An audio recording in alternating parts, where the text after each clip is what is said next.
Hey everybody, welcome back to the Noon Nerd Herd, your third Thursday tech hangout where every question is welcome and curiosity leads the way. Today we're focusing on an issue that continues to impact individuals and small businesses across the Tampa Bay area, the rise of increasingly sophisticated scams targeting our community. Local consumer protection teams and county agencies report that scams are growing more advanced, often using technology and emotional manipulation to deceive victims. These ongoing efforts to warn and educate the public highlight why awareness is more important than ever. I am Rebecca Heaton. I'm managing partner of Trumbull Tech today, and Aaron is our systems engineer and cyber specialist. And then we also have Elmer Robinson, our CISSP, which means he's really, really smart.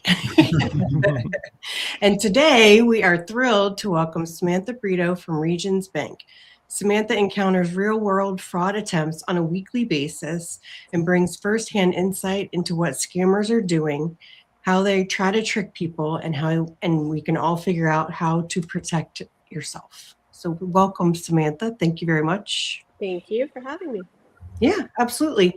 So I definitely, like I said, this is a very casual conversation so that everybody can feel free to comment and put in questions or, what have you throughout this educast. So I thought we could start with, I know you've seen several different scams because you've reached out over the past few months for sure, seeing if we could help.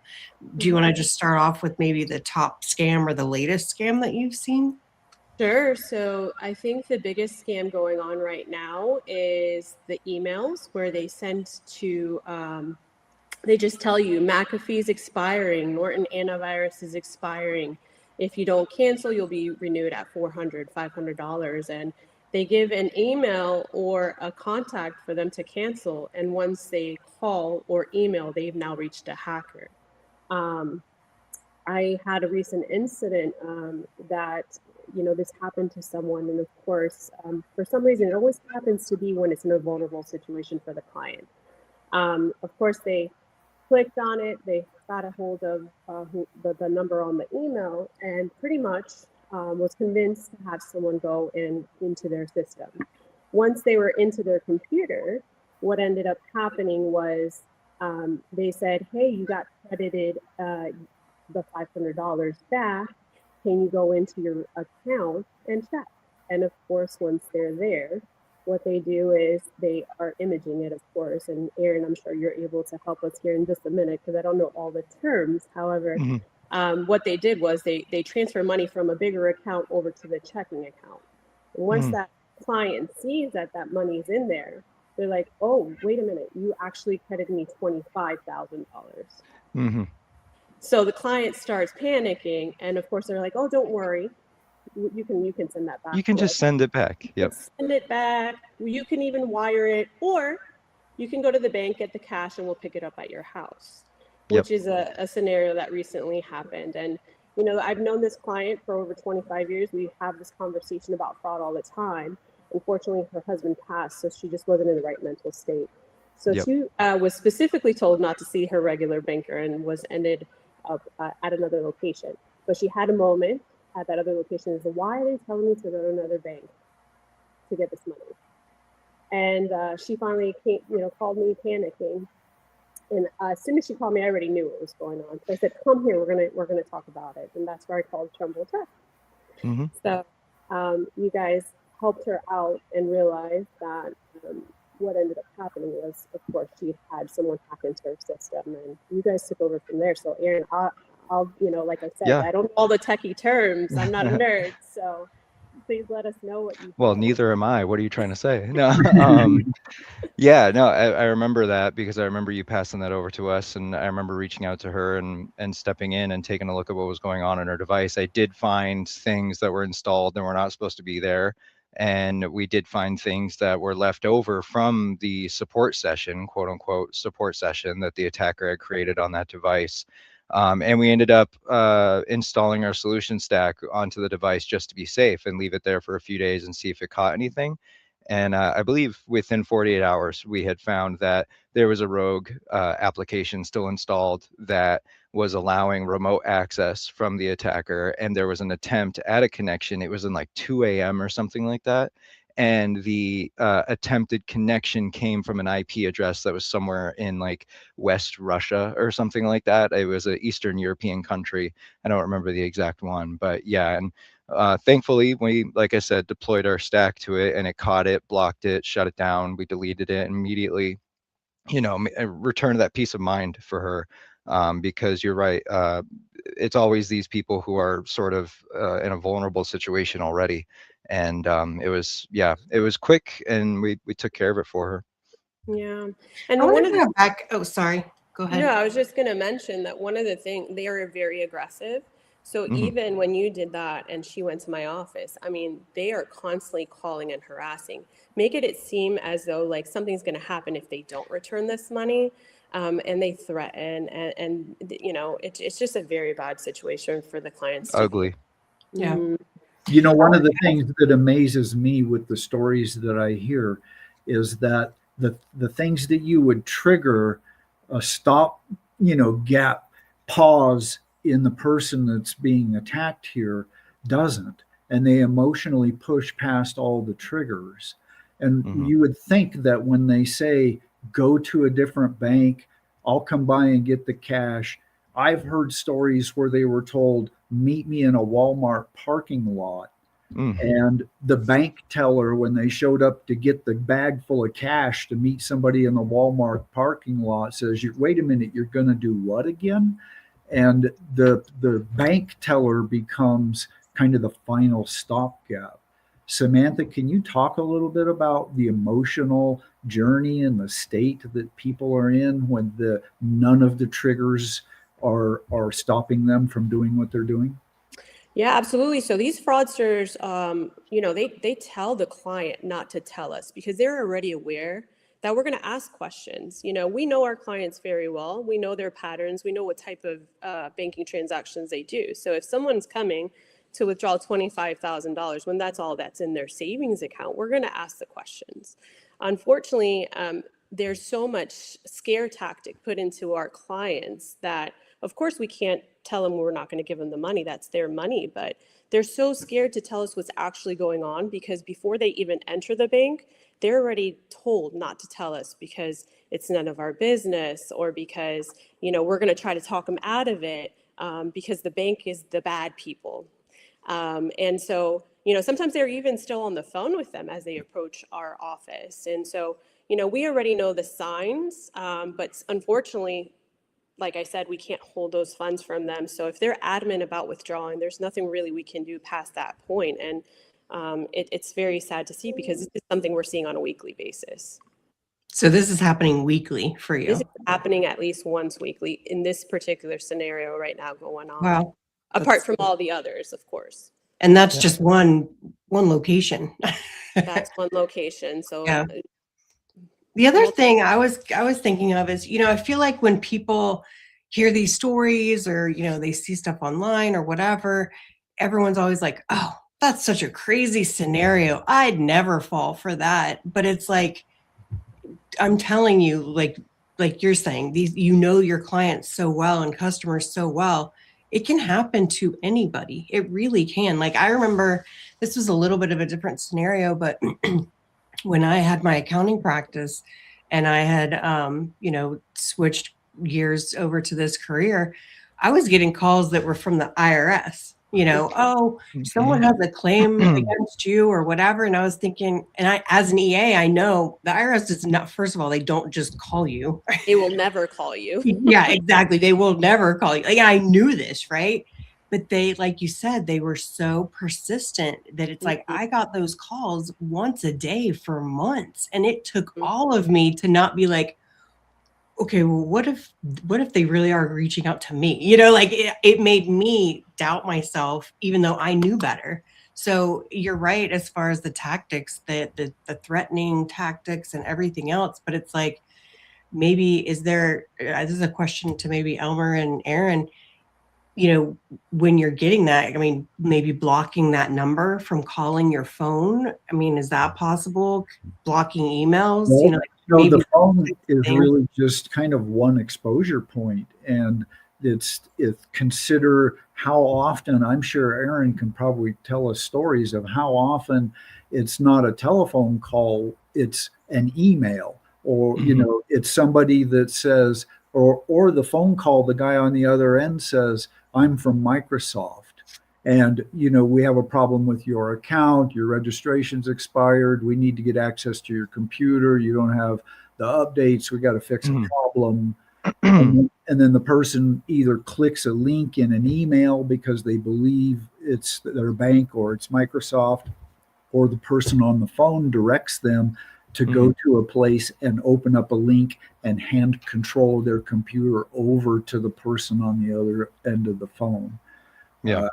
Tell us, Aaron, what kind of experience you have with those types of scenarios. I mean, it's always going to come down to there's two types I see. There's one that's like hyper intelligent, I'd say, attempting to impersonate a really important email. A lot of the times they'll come from, fake email addresses that are called like payroll at, or, HR at, or something that will seem important to you. And it's always going to be tied to like, your employees aren't being paid until you respond to this. There's an issue with your payroll company. Your insurance benefits are, something important to somebody's health. And then there's the completely unsophisticated ones where I'm sure, give me 5 minutes, I could open an old personal email of mine, and all it is like the subject text says payment mistake, and there's an attachment on the email with no signature, no greeting, no text, or it's just an empty email with an attachment. And you see those, and that's kind of like, okay, come on. I'm smarter than that. But yeah, you do see those intelligent ones, and they're, like I said, they're most of the time having something to do with like, if you don't handle this, something bad's going to happen, because they're counting on you to be the good guy. They're counting on you to feel the pressure of making sure you're, on the moral right now. Like someone's going to be hurt if you don't figure this out.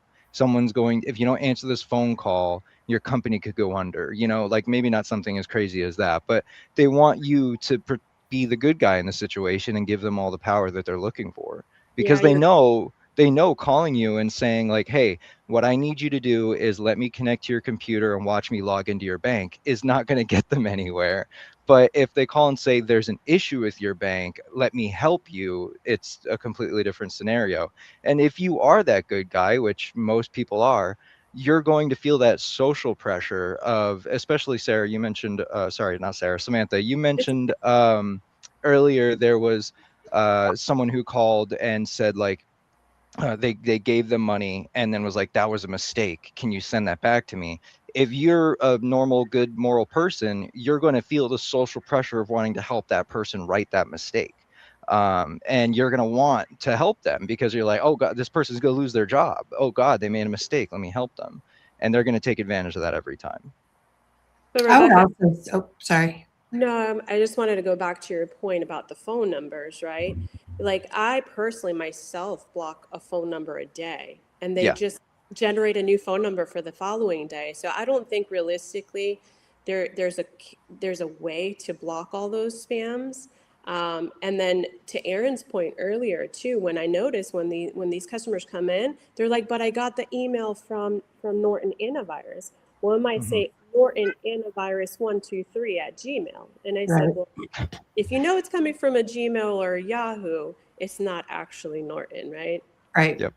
And by the way, they're really good at substituting a 0 instead of an O, or a 1 instead of an I, or creating something that, there's 2 L's next to each other that visually it doesn't catch your eye. They'll sneak those things past you all day long. And in the old days, you used to be able to count on, an email didn't smell right. You know what I mean? This doesn't feel right.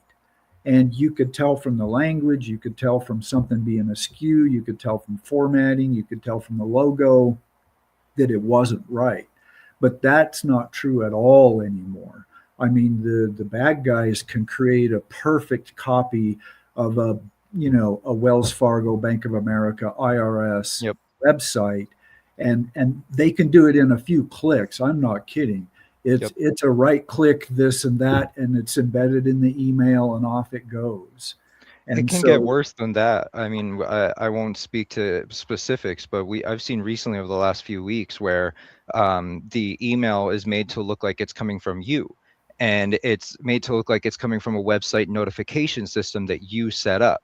So the from address is your email address. The subject looks like a notification about your, like, again, your health insurance or, you know, something like that. And it never came from you. You never sent it. But someone who maybe set that up for themselves and gave their email address to some product or website that they're using to manage their health insurance is going to see that and say, oh, this is clearly an automatic notification generated from the thing that I set up, and this is legitimate. They can get real creative with it.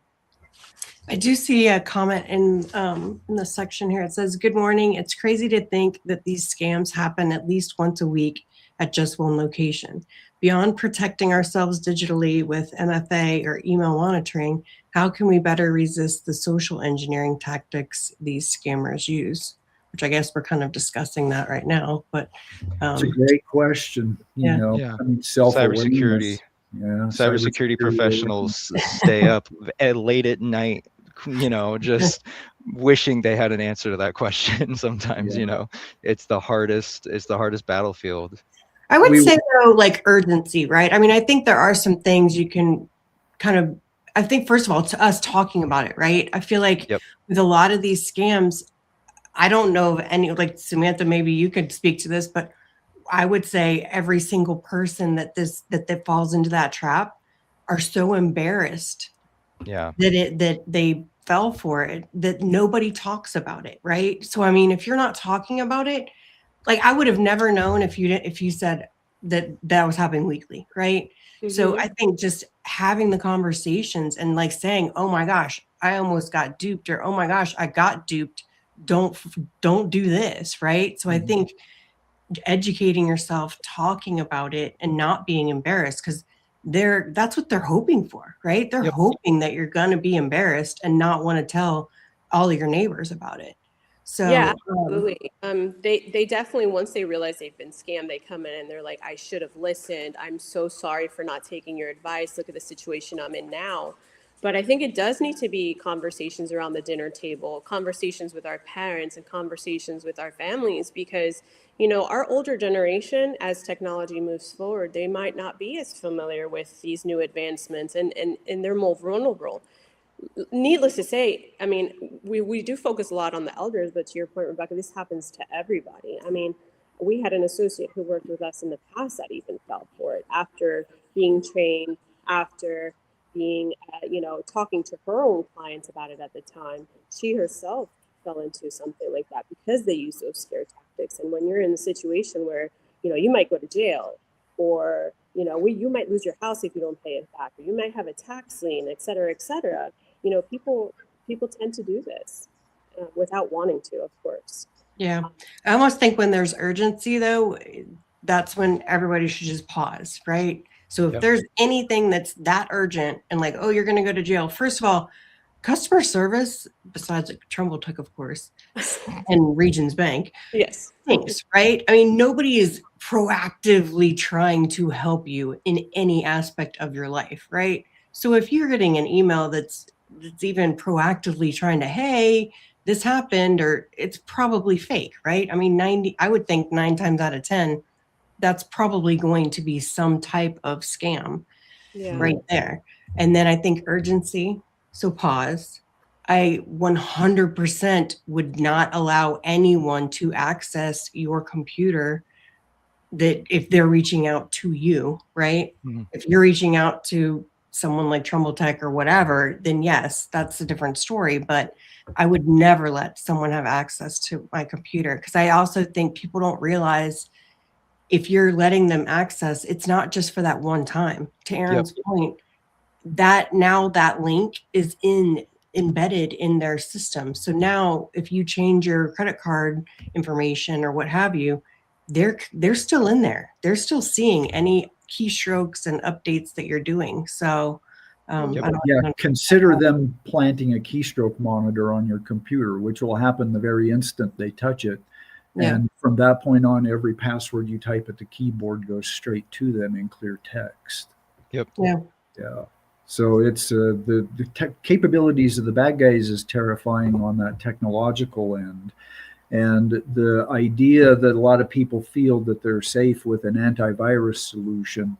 We were talking a little bit before we came on to this podcast about the last time anybody ever saw a virus in the wild. You know, it just doesn't really ever happen because the bad guys have a default go-to that always works. You know, we've been talking here today a lot about the phone calls, and that's a powerful tool. I think the email part of it is another big, huge risk exposure point because the bad guys have gotten so good at impersonating not just a bank website or something, but using AI tools now. They can impersonate your boss or your significant other and send you an email that sounds like it came from them. That technology, the AI technology, has been leveraged even to create avatars that attended meetings and fooled people into transferring money because they thought they were in a live Zoom meeting with an actual person. Oh, that's my boss, right? Yeah. Yeah. That's my boss. That's the CFO. So I can send him all the money he wants. Yep. And so it's critically important, I think, to, in addition to education and awareness, to realize that there needs to be an upgrade in the technological stack. And Aaron, maybe you can talk a little bit about what sort of behavior monitoring options are available these days that go beyond just based antivirus. Yeah, and that was something that we were talking about before, this difference between an antivirus and what's available today that's a little bit more sophisticated is called endpoint detection and response, or EDR for short. And the reason why it's a little bit more sophisticated is because these antiviruses, if you use Norton or McAfee, those are two right off the top of my head that are pretty common and we've seen in the wild before. They keep basically like a library of known malicious programs, IDs, certificates, signatures that are connected to these malicious programs. And if you were to try and download something that matches one of those signatures or those IDs that they keep libraries of, it'll warn you and say, hey, that's not authentic. That's, you're opening yourself up to attack. But that's, that used to work. Elmer, when did that ever work, actually? But if it did work, it hasn't worked for 20 odd years now. And so the way that the industry is moving and the way that cybersecurity is going is something closer to the EDR solutions, endpoint detection and response. Now, what these do is they are much more sophisticated programs where they monitor your behavior and they monitor the timing and the websites you visit, the locations you log in from, the time zones you log in from, and they're able to alert if things don't match the patterns. And they're able also to act on your behalf immediately and block connections that don't match that pattern. We are very familiar with these EDR products. We use them all the time, and they come highly recommended. There's what solved the situation with Samantha's clients that we talked about at the beginning of the show. That was one of the tools that we deployed to her device. And like I said, within 48 hours, it found that connection, it found the application. And that, by the way, that device had antivirus on it. And it didn't find it because if it's not in that library, it doesn't know that it's not supposed to be there. And I think in more specifics in that situation, the application they were using to connect to that device is a legitimate IT tech support application. It's generally used in the IT industry to remote to a client's device and troubleshoot an IT problem with them. So antivirus just sees that as like, oh yeah, we know that company. That's on the Better Business Bureau. We can see their, it's totally legitimate, and it just passes right through. So these EDR products are way better at detecting these types of things than antivirus does.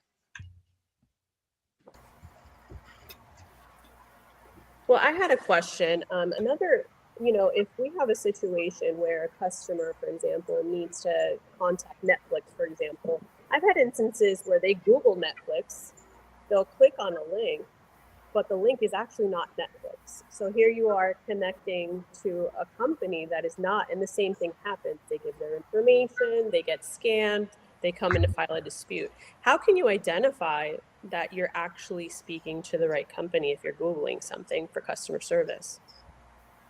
Yeah, it's difficult because as we talked a little bit earlier, the URLs and originating email addresses can easily be spoofed. And even if you don't just directly spoof it, you can create lookalikes that get past, the eyeball pretty easily. And so one of the things that I think is important these days, particularly with the prevalence of email attacks, I mean, that has become such a powerful go-to that it's almost 90% of the malicious, attack vector is based around email. And there is an option that's available these days that allows you to have a layer of protection that, well, it's a kind of provides a pre-detonation environment, a click safety protection, so that if you get an email, and this happens so much today is a good example, right? I mean, this March, Rebecca mentions her CPA experience earlier. Like this time of year, they're counting on every CPA in the country to be waist deep in tax returns, and they're going to send an email that says the documents you've been waiting for are attached, and the person's going to click. They're going to click 80% of the time. Somebody in that firm is going to click on that email. And then what happens? Because that's really almost the guaranteed in. And the bad guys know that if they send out a percentage of emails and to CPA firms at this time of year that say the document you've been waiting for is attached, they're going to get an avalanche of responses. Someone's going to fall for it. Someone's going to fall for that. And is that someone in your company that's going to fall for that? Is that you that's going to fall for that? And what happens when you fall for that? Because the minute you click that link, it's going to execute a script in memory that writes nothing to disk, that uses processes that are internal to Windows that can't be stopped. And it's going to execute all of its badness without any antivirus ever tripping. And it's going to happen in an instant. And they're going to open a back door to your computer, and they're going to use that, to do all of their bad work with. And so what's important is to have a solution that traps that click. And there is an option for that. You can send that click up to the cloud. You can have an internet-based execution environment that pre-executes the click and tests it for integrity and verifies that there's signed security certificates at the end and all that kind of stuff, that it's not going to Russia, and then return the click to your environment. And if it's safe, allow the click to execute.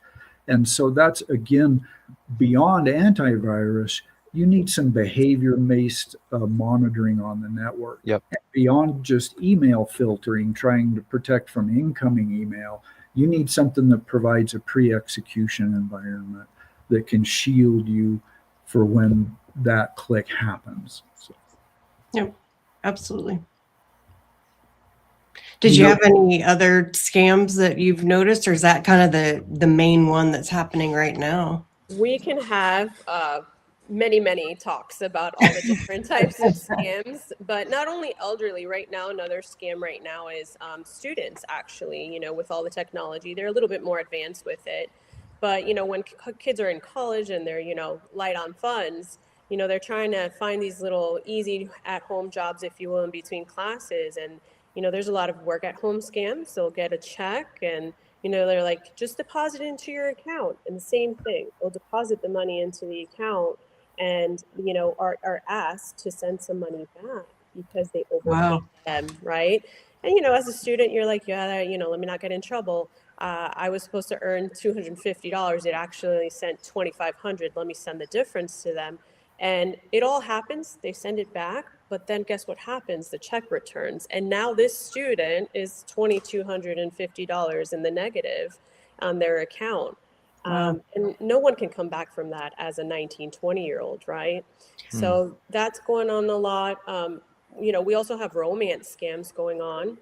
You know, these attackers, they are monitoring the obituaries and seeing what's happening, and then they create this friendship. You know, we haven't mentioned Facebook or Instagram. You know, they will kind of create a friendship with them, send a friend request, and slowly gain their trust. And you know, from a friend they become a boyfriend, then they become a fiance, and the next thing you know, they're sending money overseas to get their fiance back home from the military. And you know, And it's how long does that go? So my question is, how long does that go on? How long do they spend building that relationship? Yeah, it could be anywhere from, I mean, the shortest amount, I would say 2 months. Yeah. I've also seen they stay with them for 8 months or so until they build that, you know, you're having conversations with a person every single day, you know, and I would say in my career, that was the biggest loss I've ever had a client. I mean, she was withdrawing from her pensions and her 401k. Wow. When her daughter came to find out, she lost a total of $274,000 over that span of time. Wow. Gosh. Yeah. Oh, wow. I think that's another kind of good point, kind of going back to your first example as well, is if you're afraid to be telling the people like your banker or your family or your friends, if you're afraid to tell them something, that might be a good sign that you're not in something that's gonna go well for you. You know what I mean? Like I kind of have always taught my kids that, right? Like, hey, if you can't tell your family something, you probably ought not be doing it, If right? it has to be a secret, right? Yeah, if it has to be a secret. The other thing I tell my clients too, if it's too good to be true, guess what? It's too good to be true. Yep. And so, like to your point before, Rebecca, I say that all the time. We have to stop, we have to pause, and we have to think. Does this make sense, right? And just to give you some statistics, in 2003, elderly loss was 4.9 billion. Last year, the FDIC released that scams affecting U.S. seniors totaled approximately 27 billion. Goodness. Oh, I knew that was going to hurt. Yeah, so that's a span of only, 3 years' time that, they're falling more, unfortunately. And so, one of my passions is definitely educating, going into the assisted living facilities to teach financial wellness, because you work a lifetime for all the money you have to retire to just give it to someone who's hacking. Right. Yeah, and at that stage of your life, you can't recoup that money either. You can't And just you get can't a afford job it. and re-earn it. Yeah. Yep. Yeah. Looks like we have another comment. It says, so let's say you click a bad link and you aren't too ashamed to ask for help. How bad is the damage usually? How long do we have to act before it is beyond fixing? Or is that just a case for cyber insurance? That's an interesting question, and I'd hesitate to give an actual time frame. Like I would hate to tell someone like, oh, after 5 minutes after clicking a link, it's a lost cause. It's never a lost cause. The worst thing you can do is nothing.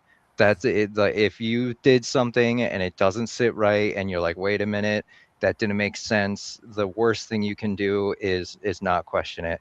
Call your contacts like Samantha. She's clearly knows what's going on. She sees this every day. Call us, find out what's going on. I can't tell you how many times I have received an email or a text message or something that didn't seem right, and a quick Google search before I did anything, before I opened it, before I read the email, before I even let my mind start racing and be like, oh my, oh no, I have a bill for $500, or what am I going to do? A quick Google search saved me. So I would just say, how long do we have to act before it's beyond fixing? I don't know if it's ever beyond fixing. Never beyond. Well, and we had another example of where we put someone on our EDR tool, and it was a friend. It was her mom, and she reached out, and she's like, my mom keeps changing her her credit card number, but every time she changes it, a few months later, they get it again, and we can't figure out why or how. And I was like, let's just put this on and we'll see what's going on. like within, I think it was even less than 24 hours, it had picked up the, rogue instance in the computer, and she has not had any issues since. And so my point to saying that is, that was at least 6 to 9 months of it being in, like, that rogue instance being in her laptop. So, I mean, again, to your point, Aaron, I don't think there's ever an expiration date of when you need to reach out and get help, right? Yeah, you don't want to not fix it, right? You Yeah. want to get it fixed. Yeah. And if you're not later, able to, not I sooner. would say at least, preventing it moving forward is, let's say you did take a loss, it's preventing it moving forward. So definitely 100% don't ignore the situation. Don't ignore Right. it. Yeah. And if you do have cybersecurity insurance, those are people who see this every single day, like Samantha does. Like I think I can imagine a situation where someone is nervous that they did something they shouldn't, and they're afraid to call cyber insurance, for example, because they don't want it to become a whole thing, right? They don't want it to be a false alarm. But these people who work in cyber insurance and cybersecurity, they do this every single day. They know exactly, like within 5 minutes of you explaining to them what just happened, they'll probably be able to tell you yes or no whether or not that was something you shouldn't have done or you should have done, because they take calls like that all the time. That's an important contact for you to rely on, especially you hired them. you hired them to be your cyber insurance. Use them, call them, say, hey, did this make sense? Does this make sense to you? I'm not sure about this, and Yep. if they can't answer your question, I guarantee you they know someone who can. Yep. And I think Googling, Aaron, to your point as well, like Googling kind of, hey, is this a scam going on right now? Just Yep. even copy paste, is this a scam? Yep. And 9 times out of 10, it will come up and say, yeah, ignore this. This is definitely a scam, so that's a great point as well. And then I guess, did we have any other points that we wanted to bring out? I think those are all great examples of kind of scams that are going on, unfortunately. The one thing I might throw into the pot just before we wrap up is a conversation around passwords and online passwords, because it's another big exposure point. And particularly, we talked a lot about the elderly. I find this to be a particular misunderstanding with that demographic, because they don't really understand the nature of the internet and social media and what the bad guys are doing. And to explain that just a minute, if you think back over the last decades of every news headline you've ever seen that says this company was compromised, these passwords were stolen, it was Yahoo, it was Microsoft, it was Google, right? It's everybody. It's the IRS. It's everybody's had their database hacked and all the passwords stolen. And you've seen these news stories for decades now. The thing to remember is that the bad guys still have all those, and they still do that pretty regularly. Yeah. And so there's a big bucket of all your historic passwords out there. And in terms of websites like Facebook, LinkedIn, some of these social media websites where you've just got a profile up there that's got a password behind it, they hack those every year. Every year, all of Facebook's passwords get stolen and get dumped in that big bucket.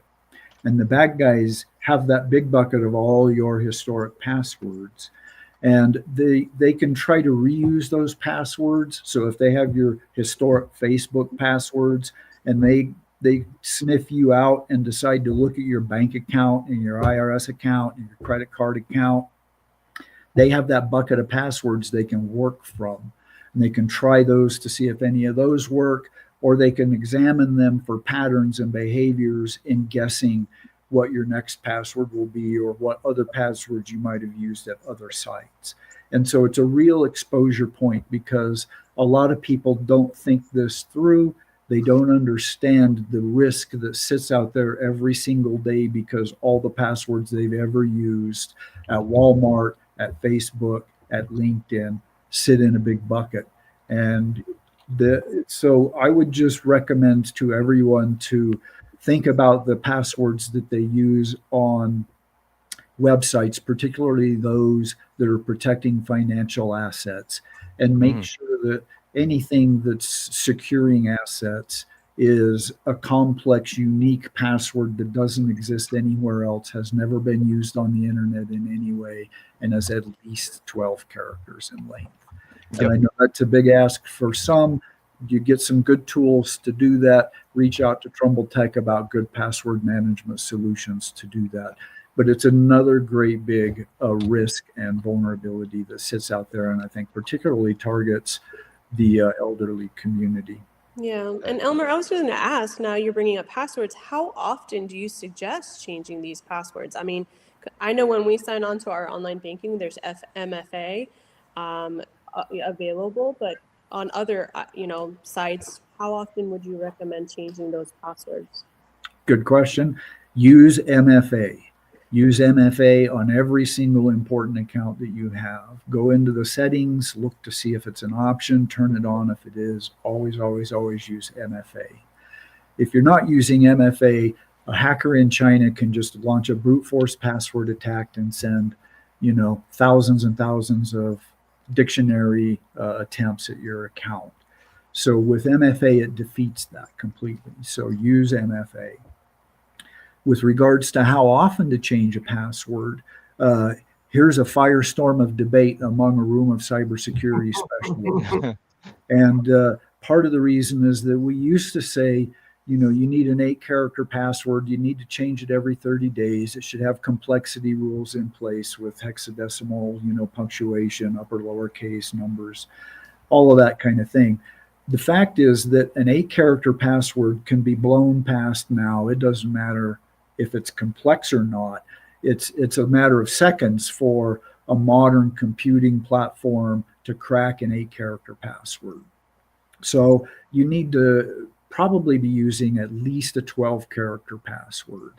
And so my recommendation is a 12-character password minimum, and make it complex and unique only to that account.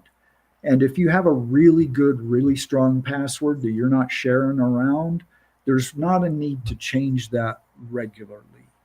A good, strong password that doesn't get compromised is better than a weak password that you change every 30 days. Because the bad guys, as I said, in some instances are maybe looking at your password histories in that big bucket that sits out there.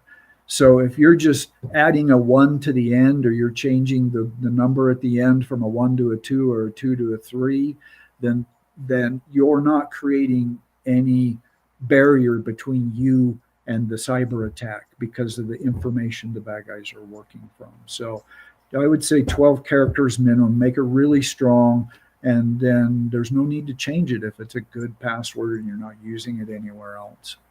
Well, that's the trick, right? Do not use the same password for Facebook that you would your bank. Exactly. Yeah, especially because I think some people forget, like when I was a kid playing video games online and everything, like making all these old accounts on these old websites that are still like HTTP and not HTTPS, like really old security protocols for websites like that.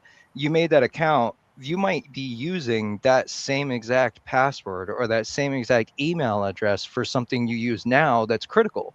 And there could be, 10 or 15 years ago, a cybersecurity breach on a data server that's in, anywhere, and it happened to contain the server for that old account that you had, and it had that password. So, it's important to understand that, you need to be able to find access to that information. We highly recommend, I think we just put it in the comments of this podcast here, heading to our homepage. We've got a button there that'll let you see if your email address has been compromised in the past. It'll show you a history of data breaches connected to servers, and it'll let you know if you have old accounts or old passwords out there that are hanging around. If you do, if you've never done it before, highly recommend doing it. Even if you've done it before on other websites, still recommend checking it out because these things change all the time. And if you do find that you have these old accounts that were breached, 20 years ago or something, change those. Please update those passwords. Yes. Stop using those. Yep, absolutely. Thanks, Aaron. That was a great point. Amen. Yep.